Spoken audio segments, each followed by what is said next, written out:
Welcome to Krishna cooking. મારી ચેનલને like કરો, શેર કરો અને સબસ્ક્રાઈબ કરો। આજે આપણે જે લોટ બાંધી અને એનો વધેલો લોટ હોય તેનામાંથી આપણે લાડવા બનાવવાના છે। ક્યારેક આપણે લોટ વધતો હોય છે, વધારે મહેમાન આવ્યા હોય ને અંદાજે થોડોક વધારે થઈ ગયો હોય તો આ રીતે આપણે રોટલીના લોટનો પણ ઉપયોગ કરી શકીએ છીએ।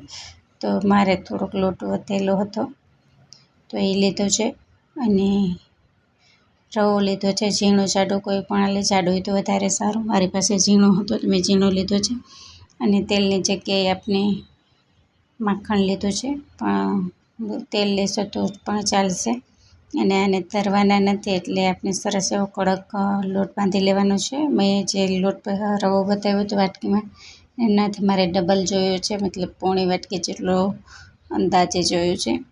તો તમારે લોટ કેટલો ઢીલો છે એ ઉપર કઠણ કરી લેવાના। આપણે જે લાડવાના મુઠિયા બનાવતા હોય એટલો આપણે લોટ કઠણ કરી લેવાનો છે। મારા તો જો આ રીતે થોડુંક પાછું જ્યારે તમે રવો નાખો ત્યારે માખણ પાછું નાખવું જરૂરી છે, એટલે સરસ થશે આપણા મુઠિયા।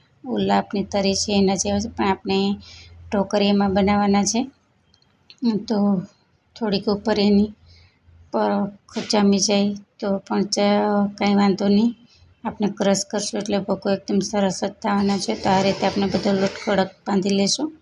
તે પછી આપણે એક આ ઢોકળિયું લઈ લીધું છે, તમે કઢાઈમાં ગમે એમાં કરી શકો। પાણી ગરમ કરવા મૂકી દીધું છે, ત્યાં સુધીમાં આપણે મુઠિયા વારી અને તૈયાર કરી લઈશું।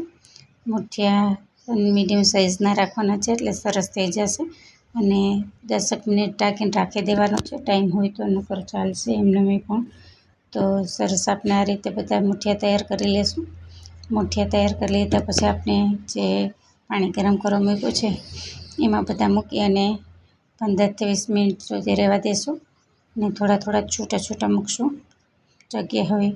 આ રીતે તમે જો મિક્સરનું હોય, લાઇટનું હોય તો આ રીતે આપણે જે આદુ મરચું લસણ ને આદુ આપણે ખમણી છે એ ખમણીથી ક્રશ કરી લેવાનું। તે પછી આપણે ગોળ લઈ લીધો છે, મિક્સરમાં પણ તમે ક્રશ કરી શકો। ગોળને અને ઘીને એકદમ સરસ ગરમ કરી અને પાઈ લીધા પછી આ રત્તીમાં મેં કાજુ બદામને દ્રાક્ષ નાખેલી છે, એલચી નાખેલી છે, તમારે નાખવું તો નાખવાનું, નકર ઓપ્શનલ છે।